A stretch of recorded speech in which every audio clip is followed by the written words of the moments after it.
आज हम बात करेंगे समांतर माध्य की। समांतर माध्य क्या होता है, तो सबसे पहले जान लेते हैं कि समांतर माध्य को इंग्लिश में क्या कहा जाता है। समांतर माध्य को इंग्लिश में एरिथमेटिक मीन कहा जाता है। समांतर माध्य को इंग्लिश में एरिथमेटिक मीन कहा जाता है, ठीक है। समांतर माध्य देखो किस प्रकार कोरिलेट करता है, मैं आपको बताता हूँ कि समांतर माध्य औसत से थोड़ा कोरिलेट करता है, संबंधित है। जैसे कि देखना, थोड़ा साफ लिखने की कोशिश करूँगा आपकी वजह से। समांतर माध्य बराबर सभी पदों के मानों का योग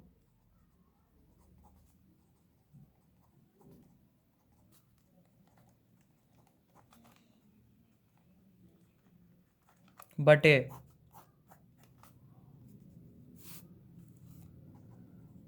पदों की संख्या। समांतर माध्य को x बार से डिनोट किया जाता है। सभी पदों के पद के भी तो किस x से डिनोट किए गए हैं ना, तो सभी पदों का योग समेशन x अपन पदों की संख्या को माना n, तो ऐसे लिख देंगे। जैसे कि माना, जैसे कि आप बताता हूं मैं आपके लिए, अवर्गीकृत आंकड़ों का समांतर माध्य। अवर्गीकृत आंकड़ों का समांतर माध्य, ये क्या है, इससे क्या अर्थ है। अवर्गीकृत आंकड़ों का समांतर माध्य arithmetic mean of ungrouped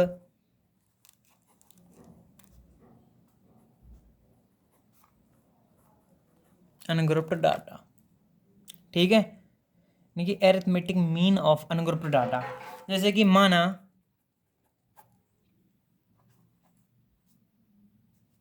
x1, x2, x3, x4 dot dot dot xn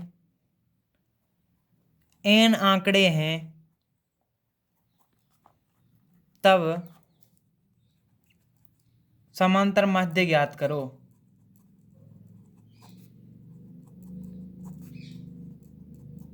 समांतर माध्य को किससे डिनोट किया जाता है, x बार से। तो x1 plus x2 plus x3 dot dot dot plus कितने तक, xn तक।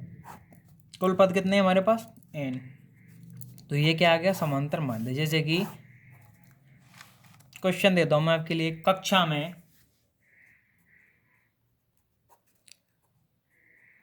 10 विद्यार्थियों ने क्रमशः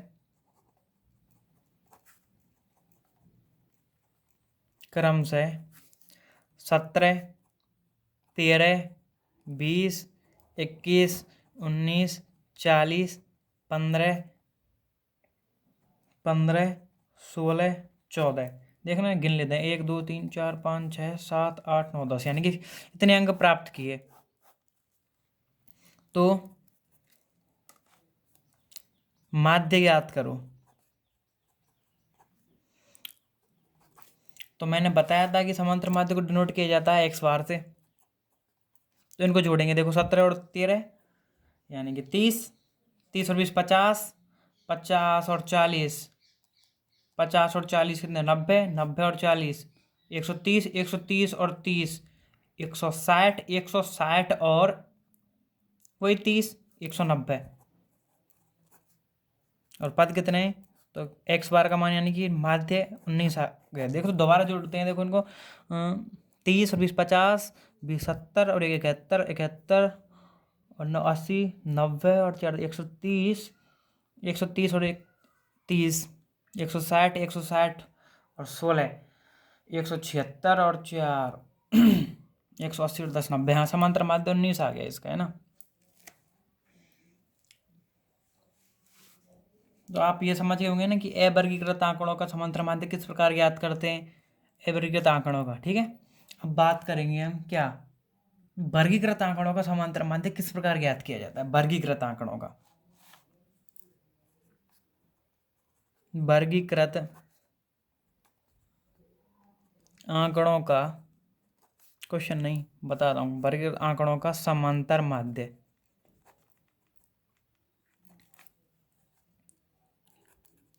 इंग्लिश में क्या बोलते हैं? एरिथमेटिक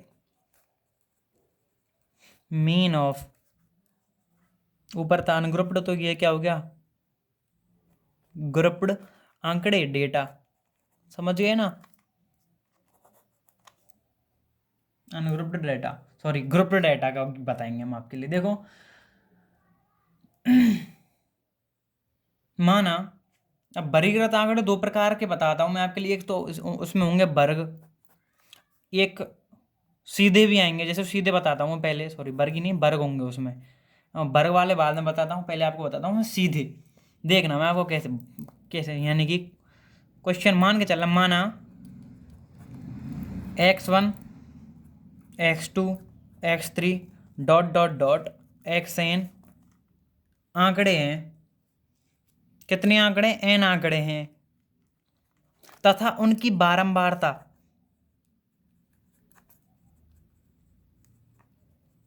क्रम से f1 f2 f3 dot dot dot fn तक है। वो n ही बारंबारता होंगी, समझ गए होंगे आप ये तो। तब अब बताएंगे समांतर माध्य। अब याद देखना इसमें किस प्रकार की थ्योरी लगती है, देखना। जैसे कि अब एक्स बार क्या होगा, तो देखो मैंने बताया था कि x1 x2 x3 dot dot dot कितना है, xn तक जा रहा है, और इनकी संगत बारंबारता कितनी है? f1 f2 f3 dot dot dot fn तक है। तो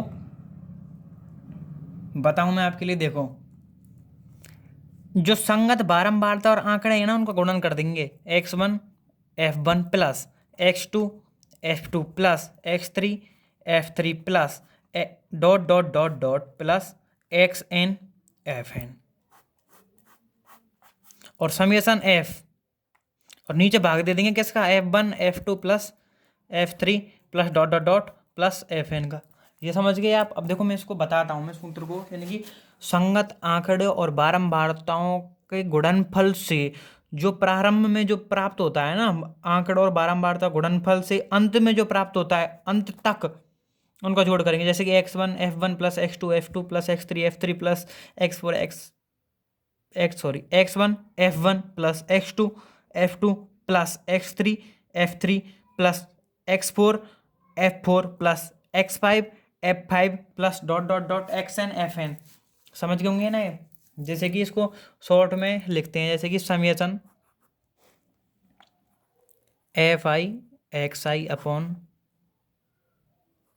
समेसन एफ आई का मान है यहाँ 1, और n यहाँ पर भी i का मान 1 है, यानी कि i का मान 1 से लेके n तक है। i का मान 1 से लेके n तक है, समझ गए ना? जब तक जोड़ करना है, जैसे पहले 1 धरेंगे, फिर 2 धरेंगे, फिर 3 धरेंगे, फिर 4 धरेंगे, फिर 5 6 7 8 9 10, जब तक कि n नहीं आ जाएगा, यानी अंतिम पद नहीं आ जाएगा। समझ गए होंगे ना?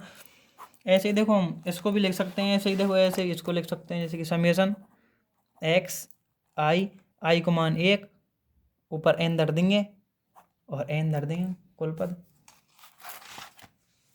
समझ गए ना? या फिर इसको समझाऊं, ये क्या लिखा है मैंने, यानी कि आई को मान 1 से लेके n तक रख के बार बार जोड़ना है। ऐसे ही f को मान 1 से लेके n तक रख के बार बार जोड़ना है, फिर जो u पर मान प्राप्त होगा, यहाँ में यहाँ को भाग दे देंगे, तो का प्राप्त हो जाएगा? x बार प्राप्त हो जाएगा। हम देख क्वेश्चन से थोड़ा कोरिलेट करने की मतलब इसको जोड़ने की कोशिश करना। देखो मैं बताता हूँ क्वेश्चन, देखो क्वेश्चन ईजी है, ईजी है क्वेश्चन, बहुत ईजी है। देखो यानी कि आंकड़े दे रहा हूं मैं आपके लिए, और उनके नीचे कुछ बारंबारताएं दूंगा। आंकड़े को एक्स से डिनोट कर रहा हूँ, बारंबारता को एफ से करते हैं, फ्रीक्वेंसी। ठीक है ना? तो जैसे कि आंकड़े दे दिए मैंने आपके लिए 4 7 10 13 16 19 22, दिख तो रहा है, देखो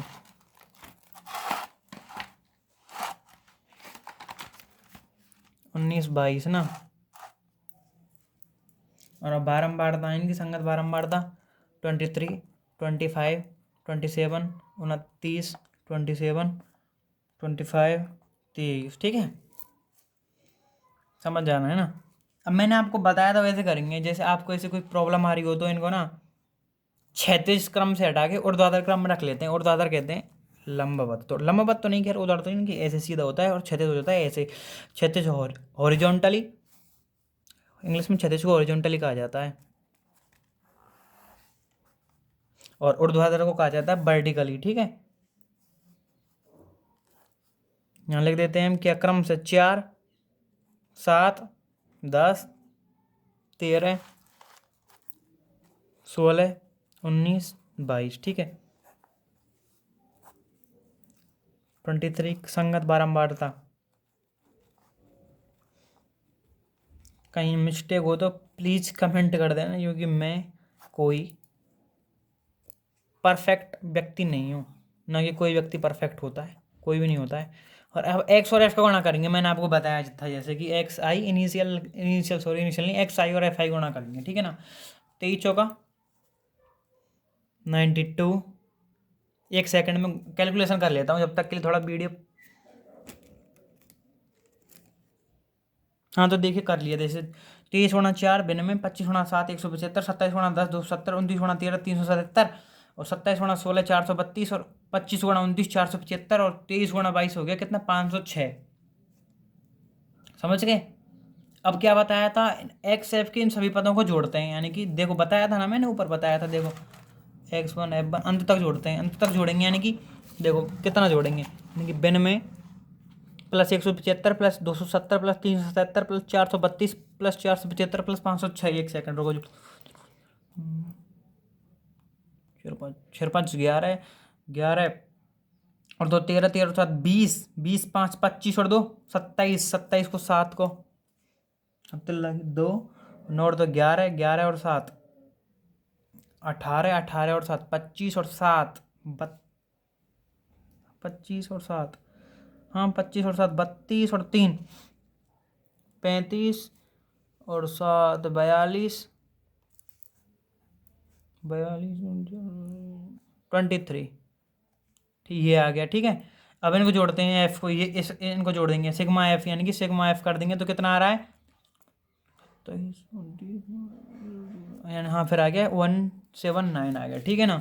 अब क्या करेंगे, सिग्मा एफ आई एक्स आई आई बराबर 1 से n तक, और सिग्मा एफ आई बराबर 1 से n तक, यानी कि कितना आ गया, 2 3 2 7 अपॉन 1 7 9, काटेंगे तो कितनी बार भाग जाएगा, 13 बार। कितना आ गया माध्य, कितना आ गया, 13 13 माध्य आ गया। ये था ग्रुप्ड डाटा का क्वेश्चन, ग्रुप्ड डाटा का क्वेश्चन। एक और आता है ग्रुप डाटा, जैसे कि 0 से 10 5 एक्स का मान, ये एफ का मान है, ऐसे आगे चलता जाता है ना। तो क्वेश्चन को अभी इसका एक तरीका और बताता हूँ आपको करने का, इसी क्वेश्चन का कैसे कर सकते हैं, देखो उसे ध्यान से देखना है ना। यही क्वेश्चन है वैसे तो, देखो इसको वर्टिकली लिख लेंगे,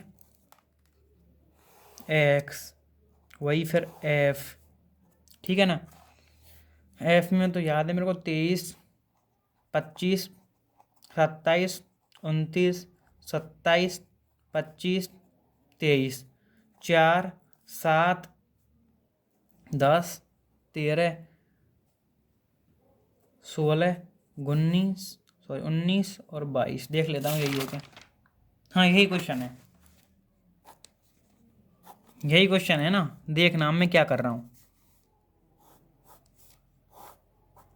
देखना कि जो आंकड़े दिए हुए हैं इनमें कोई विशिष्ट कोई संरचना या फिर किसी सूत्र के आधार पर व्यवस्थित किए गए हैं, या फिर कोई विशिष्ट कोई समांतर श्रेणी में व्यवस्थित किए गए हैं। देखो ये एक समांतर श्रेणी है, आप सभी को दिख रहा है कि 4 + 3 बराबर 7 7 + 3 बराबर 10 + 3 बराबर 13, यानी कि हर गैप में, यानी कि जो सारबंतर आ रहा है वो कितना आ रहा है, 3 आ रहा है। तो जो ऐसे आते हैं उनको एक विधि और काम मिली जाती है, तो इनकी इनकी हाइट, यानी कि 4 और 7 के मध्य में की दूरी कितनी है, 3 इकाई की है, तो यानी कि इसको हम एच से रिप्रेजेंट करेंगे, एच का मतलब 3, ठीक है। अब देखो एक एक ये आप कुछ भी मान सकते हो, अब हमको एक पद मानना है, कुछ भी मान सकते हो उसको, 4 7 10 13 16 19 22 कुछ भी मान सकते हो, जैसे कि हमने मान लिया यहाँ पे 13, 13 मान लिया, देखो 13, तो ए का मान कितना आ गया, 13 आ गया, ए का मान 13 आ गया। तो देखो आगे लिखते हैं यू बराबर एक्स आई माइनस ए अपॉन एच। एक्स आई क्या है, 4, एक्स आई यानी कि पहले 1 रखेंगे एक्स आई की जगह पे, आई की जगह 1, तो 4 आ गया, 4 में तो 13 गए, तो कितना आएगा, -9, -9 में एच को भाग देंगे, एच कितना हमारे पास 3, -9 में भाग देंगे तो 3 आवेगा। ऐसे यहाँ पर कितना बचेगा, -6, -6 में भाग देंगे 3 को, 2 आवेगा। ऐसे यहाँ बचेगा -3, तो फिर उत्तर आवेगा 1, फिर आवेगा 0, फिर आवेगा ऐसे ही 1 2 3। ठीक है, समझ में आ गई। अब गुणा करेंगे काई को, एफ आई और यू आई को, देखो एफ आई और यू आई को गुणा करेंगे, एफ आई और यू आई गुणा करेंगे, माइनस के 92 हो जाएगा, नहीं होगा 92, क्या होगा 69 होगा, 23 या 69 होते हैं, देखो 23 या होते हैं 69, ठीक है। इसे 25 दूना 50 -27 0 27 50 23, इनको जोड़ करेंगे तो देखो, सॉरी 23 या 69 है, 69 आएगा, ठीक है। 69 से 69 कट गया, 50 से 50 कट गया, 27 27 क्या होता है, 0 बचा, यानी कि सिग्मा एफ आई यू आई का मान कितना आ गया, 0, और सिग्मा एफ का मान कितना आ गया, हमारे पास कितना आया था, लास्ट बार जोड़ा था तो कितना आया था, 179। तो इसका एक सूत्र है, क्या सूत्र है, देखो एक्स बार बराबर a plus sigma f i u i बराबर सिग्मा एफ इंटू एच।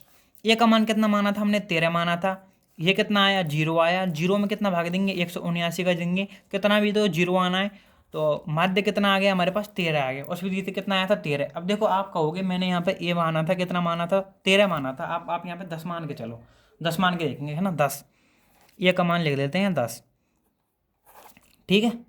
देखो ये का मान 10 मान लिया, तो यहाँ थोड़ा अलग से कॉलम बना लेते हैं, यहीं समझना, ठीक है, कोरिलेट करना बातों को, एक दूसरी बात को दूसरे से संबंध प्रदर्शित करना है बात का, ठीक है। तो वही बात है, अब ये का मान 10 लेके चलना है, 13 को इस मतलब इस पोर्शन को भूल जाओ, अब इससे कोई का मतलब नहीं है, अब ये का मान अलग है, ठीक है। तो 4 में से माइनस के 10 गए तो कितने आएंगे, -6, -6 में भाग देंगे एच को, एच कितना है हमारे पास, वही रहेगा, एच तो अंतर है इनमें 3, तो कितना आएगा, -2। इसी प्रकार यहाँ कितने 7 में थे, कितने जाएंगे, कितने घटाएंगे 10, तो -3 -1, फिर कितना 0 प्लस का 1, 16 में थे 13 गए तो 3 में भाग देंगे 3 को, तो कितनी बार गए हो, सॉरी 16 में थे 10 गए तो 6 में कितने भाग देंगे 3 को, तो कै बार गए 2 बार, तो 19 में थे 10 गए तो बच गए 9 में 3 को भाग देंगे तो 3, तो 22 में थे कितना वहाँ पे को, फिर यहाँ 22 में तो 10 गए तो बचेंगे 12 में भाग देंगे 3 को, तो आप को 4, ठीक है। अब गुणा करेंगे यही एफ को और यू को, गुणा करो, देखो 23 दूना 46 है को भाई, 23 दूना 46, 25 से कम 25, 27 को 0, 29 की 29 आ गो, यहाँ 27 दूना 54, 25 दूनी 50, 23 थी 69, यही आएगा। आप जोड़ेंगे, अब इन सभी टर्मन ने जोड़ेंगे, तो टर्मन ने जोड़ो, 1 सेकंड में जोड़ लेता हूँ। देखो भाई साहब, देखो सुनो, इजीली जोड़ लेंगे, तो मैंने जोड़ लेंगे थोड़ी देर में अभी। तो देखो सिग्मा एफ आई यू आई, ये जोड़नी है, ये तो 13 मान हो, अब का मान रहे हैं, हम 10 मान रहे हैं, तो 10 के साथ कैलकुलेशन करेंगे, तो इन्हें जोड़ेंगे, तो देखो 4 और 2 6, ये मतलब सिग्मा 179 आ रहे हैं इन्हें जोड़वे पे, देखो इन टर्म में जोड़ेंगे तो कितना आ रहा हो, 179 आ रहा है, और सिग्मा एफ जोड़ेंगे तो कहाँ आ रहा हो, ये वो जोड़वे पे 179। अब दोबारा जोड़ के बताऊँ तुम कहें तो तैयार था, देखो 25 बच गए यहाँ पे भाई साहब, तो यहाँ पे कितना बच गो, 23 बच गो यहाँ भाई, 46 23 69 46 इकट्ठे हो, तो जब 23 बच गो, तो सुनो जोड़ूँ मैं तैयार था मैं, 25 और 50 75 और 4 79 79 और 40, 1 सेकंड कैलकुलेशन में मिस्टेक है ये कहीं, रुक लो अभी जोड़ूँ तैयार था मैं, देखो 1 सेकंड यहाँ पे कितना आवेगा, देखो 23 इंटू 4 करेंगे, जब 23 इंटू 4 करेंगे जो 69 नहीं आवेगा, कितना आवेगा 92 आवेगा, 92, ठीक है। बिन में आवेगा यहाँ, बिन में। तो बिन में 46 जाएंगे तो कितने बचेंगे, 46 ही बच जाएंगे यहाँ। अब देखो जोड़ेंगे दोबारा इन्हें, कैलकुलेशन मिस्टेक है थोड़ी सी, ठीक है। वो वो मैंने यहाँ से थोड़ा, यहाँ से 23 थी 69, डायरेक्ट वहाँ पे 69 लिख दिया था। और यहाँ पे कितना, 1 सेकंड, 1 सेकंड, 1 सेकंड, दोबारा कराऊंगा, अगली वीडियो में कराऊंगा क्वेश्चन है।